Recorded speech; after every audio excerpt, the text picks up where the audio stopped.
Davanagere by election ಬಳಿಕ Muslim ನಾಯಕರ ಒಬ್ಬೊಬ್ಬರೇ ತಲೆದಂಡವಾಗ್ತಾ ಇದೆ. ಇದು ಸಹಜವಾಗಿ ಪಕ್ಷದಲ್ಲಿ ಸಾಕಷ್ಟು ಸಂಚಲನಕ್ಕೆ ಕಾರಣವಾಗ್ತಾ ಇರತಕ್ಕಂಥದ್ದು. ಒಂದು ಕಡೆ ನಜೀರ್ ಅಹಮದ್ ಅವರು, ಮಗದೊಂದು ಕಡೆ ಅಬ್ದುಲ್ ಜಬ್ಬರ್ ಅವರು ರಾಜೀನಾಮೆ ಕೊಟ್ಟಿದ್ದಾಯ್ತು.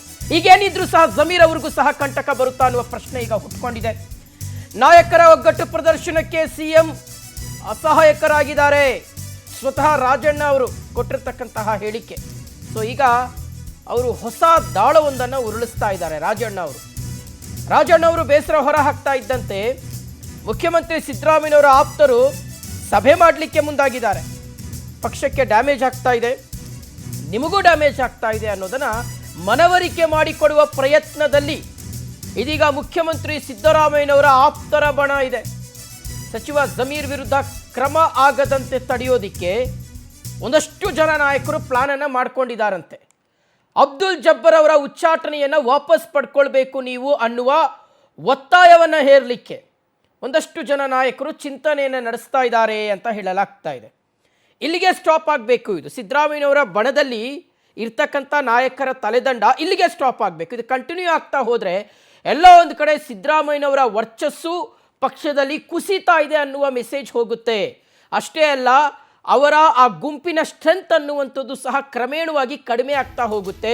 ಅದು ಮುಂದಿನ ಹಂತಗಳಲ್ಲಿ ರಾಜಕೀಯ ದಾಳವನ್ನು ಉರುಳಿಸಲಿಕ್ಕೆ ಕಷ್ಟ ಆಗಬಹುದು. ಅದು ರಾಜ್ಯ ಕಾಂಗ್ರೆಸ್ನಲ್ಲೂ ಆಗಿರ್ಬೋದು ಅಥವಾ ಹೈಕಮಾಂಡ್ ಮಟ್ಟದಲ್ಲೂ ಆಗಿರಬಹುದು. ಸೊ ಹಾಗಾಗಿ ಎಲ್ಲೂ ಸಹ ಸಿದ್ದರಾಮಯ್ಯನವರ ಬಣದ ಆ ಸ್ಟ್ರೆಂತ್ ಅನ್ನುವಂಥದ್ದು, ಆ ಶಕ್ತಿ ಅನ್ನುವಂಥದ್ದು ನಂಬರ್ಸ್ ಕಡಿಮೆ ಆಗದ ರೀತಿಯಲ್ಲಿ ನೋಡ್ಕೊಳ್ಬೇಕು. ಸೊ ಹೀಗಾಗಿಯೇ ಈಗ ಒಂದಷ್ಟು ಜನ ಸಿದ್ದರಾಮಯ್ಯನವರ ಬಣದಲ್ಲಿ ಗುರುತಿಸ್ಕೊಂಡಿರ್ತಕ್ಕಂಥ ನಾಯಕರು ಸಭೆ ಮಾಡಿ ಒಂದಷ್ಟು ಒತ್ತಡಗಳನ್ನು ಏರ್ಲಿಕ್ಕೆ ಪ್ರಯತ್ನಗಳನ್ನು ಮಾಡ್ತಾ ಇದ್ದಾರೆ ಅನ್ನುವಂಥದ್ದು.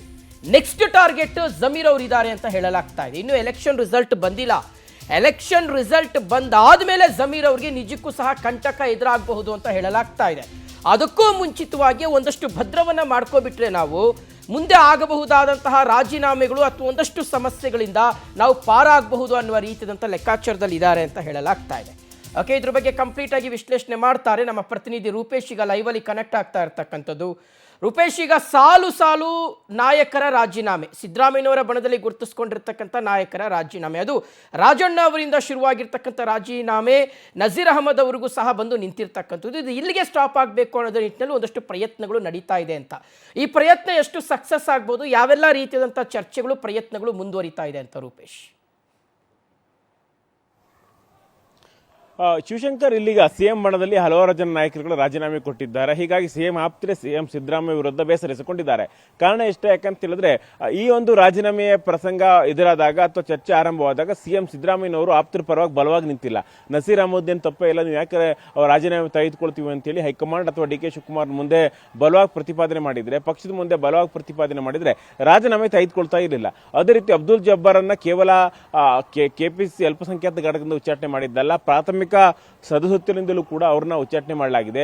ಹೀಗಾಗಿ ಇದೀಗ ಇಲ್ಲಿ ಪಕ್ಷದಿಂದಲೇ ಉಚ್ಚಾಟನೆ ಮಾಡಿರ್ಬೇಕಾದ್ರೆ ಅಥವಾ ಈ ರೀತಿಯಾಗಿರ್ತಕ್ಕಂಥ ಬೆಳವಣಿಗೆಗಳಾದಾಗ ಏನ್ ಮಾಡ್ತಾ ಇದ್ರು ಸಿಎಂ ಸಿದ್ದರಾಮಯ್ಯನವರು ಅಂತೇಳಿ ಆಪ್ತರೇ ಅಸಮಾಧಾನ ಹೊರಹಾಕಿದ್ರು. ಹೀಗಾಗಿ ಕೆ ಎನ್ ರಾಜಣ್ಣ ಹೇಳಿದ್ದಾರೆ ಸಿಎಂ ಸಿದ್ದರಾಮಯ್ಯರು ಅಸಹಾಯಕರಾಗಿದ್ದಾರೆ ಅಂತ ಹೇಳಿ ಹೇಳಿದ್ದಾರೆ. ಹೀಗಾಗಿ ಈ ಒಂದು ಚರ್ಚೆಯ ಬೆನ್ನಲ್ಲೇ ಸಿಎಂ ಸಿದ್ದರಾಮಯ್ಯ ಅಲರ್ಟ್ ಆಗಿದ್ದಾರೆ. ಅದೇ ರೀತಿಯಾಗಿ ಸಿಎಂ ಆಪ್ತರು ಅಲರ್ಟ್ ಆಗಿದ್ದಾರೆ. ಹೀಗಾಗಿ ಒತ್ತಡ ಹಾಕಿ ಒಗ್ಗಟ್ಟಿನ ಮಂತ್ರವನ್ನು ಜಪಿಸಿದ್ದಾರೆ CM Siddaramaiah, K N Rajanna, Zameer ಸೇರಿದಂತೆ ಹಲವಾರು ಸಿಎಂ ಆಪ್ತರು ಸಭೆಯನ್ನು ಕೂಡ ಮಾಡಿದ್ದಾರೆ. ಈ ಸಭೆಯಲ್ಲಿ ಏನೇನು ಚರ್ಚೆ ಆಯಿತು ಅಂತ ಹೇಳಿದ್ರೆ, ಇದೇ ರೀತಿಯಾಗಿ ತಮ್ಮ ಆಪ್ತರನ್ನ ಉಚ್ಚಾಟನೆ ಮಾಡ್ತಾ ಹೋದ್ರೆ ಪಕ್ಷಕ್ಕೆ ಶಕ್ತಿ ಕಡಿಮೆ ಆಗುತ್ತೆ, ಸಿಎಂ ಸಿದ್ದರಾಮಯ್ಯ ಶಕ್ತಿ ಕೂಡ ಕಡಿಮೆ ಆಗುತ್ತೆ. ಹೀಗಾಗಬಾರದು, ಹೀಗಾಗಿ ನಿರ್ಧಾರವನ್ನು ತೆಗೆದುಕೊಳ್ಳಿ, ಗಟ್ಟಿ ನಿಲುವನ್ನು ತೆಗೆದುಕೊಳ್ಳಿ ಅಂತೇಳಿ ಸಿಎಂ ಸಿದ್ದರಾಮಯ್ಯ ಬಳಿ ಮನವಿಯನ್ನು ಆಪ್ತರು ಮಾಡ್ಕೊಂಡಿದ್ದಾರೆ. ಇದಕ್ಕೆ ಸಿಎಂ ಸಿದ್ದರಾಮಯ್ಯ ಒಪ್ಕೊಂಡಿದ್ದಾರೆ. ಹೀಗಾಗಿ ಮೊದಲು 3 ಜನರನ್ನ ಉಚ್ಚಾಟನೆ ಮಾಡಲಾಗ್ತಾ ಇತ್ತು ಅಥವಾ ವಜಾ ಮಾಡ್ತಾರೆ ಅಂತ ಹೇಳಲಾಗ್ತಾ ಇತ್ತು. ಇಬ್ಬರನ್ನ ವಜಾ ಮಾಡಿ ಆಯ್ತು. ಜಮೀರ್ ಅವ್ರನ್ನ ವಜಾ ಮಾಡಬೇಕು ಅಂತೇಳಿ ಹೈಕಮಾಂಡ್ ಯೋಚನೆ ಮಾಡ್ತಾ ಇದ್ದಾಗಲೇ ಸಿಎಂ ಸಿದ್ದರಾಮಯ್ಯ ಪ್ರಬಲವಾಗಿ ಜಮೀರ್ ಪರ ನಿಂತಿದ್ದಾರೆ. ಜಮೀರ್ ಏನ್ ತಪ್ಪು ಮಾಡಿದ್ರು ಅಂತೇಳಿ ಕೇಳಿ ಹೈಕಮಾಂಡ್ಗೆ ಈ ರೀತಿಯಾಗಿ ಏನಾದರೂ ಆಕ್ಷನ್ ತೆಗೆದುಕೊಂಡಿದ್ದ ಹೌದಾದ್ರೆ ಅಲ್ಪಸಂಖ್ಯಾತ ಮತಗಳು ನಮ್ಮಿಂದ ದೂರ ಆಗುತ್ತೆ ಅನ್ನೋದನ್ನ ಕನ್ವಿನ್ಸ್ ಮಾಡೋದ್ರಲ್ಲಿ ಸಿಎಂ ಸಿದ್ದರಾಮಯ್ಯ ಸಕ್ಸಸ್ ಆಗಿದ್ದಾರೆ. ಈ ಮೂಲಕವಾಗಿ ಸಿಎಂ ಆಪ್ತರು ಒಗ್ಗಟ್ಟಿನ ಪ್ರದರ್ಶನದ ಮೂಲಕವಾಗಿ ಇಲ್ಲಿಗ ಏನೇನು ಪಕ್ಷದಲ್ಲಿ ಶಿಸ್ತು ಕ್ರಮ ಆಗ್ತಾ ಇತ್ತಲ್ಲ ಅದನ್ನು ತಪ್ಪಿಸಿಕೊಂಡಿದ್ರು ಅಂತ ಹೇಳಲಾಗ್ತಾ ಇದೆ. ಒಟ್ಟಾರೆಯಾಗಿ ಸಿಎಂ ಸಿದ್ದರಾಮಯ್ಯ ವೀಕ್ ಆದರಂತ ಹೇಳ್ತಿದ್ದಾಗಲೇ ಸಿಎಂ ಸಿದ್ದರಾಮಯ್ಯ ದೊಡ್ಡ ಮಟ್ಟಕ್ಕೆ ಒಂದು ಸಭೆಯನ್ನು ಮಾಡಿ ಪಕ್ಷದಲ್ಲಿ ಇಂಪ್ಯಾಕ್ಟ್ ಅನ್ನು ಮಾಡಿ ತಮ್ಮ ಆಪ್ತರನ್ನ ಮತ್ತೆ ಆಪ್ತರ ಮೇಲೆ ಏನು ಕ್ರಮ ಕೈಗೊಳ್ಳಂತೆ ತಡೆಯೋದ್ರಲ್ಲಿ ಸಕ್ಸಸ್ ಆಗಿದ್ದಾರೆ. Shivashankar. Okay Rupesh, thank you ತಮ್ಮೆಲ್ಲ ಮಾಹಿತಿಗೆ.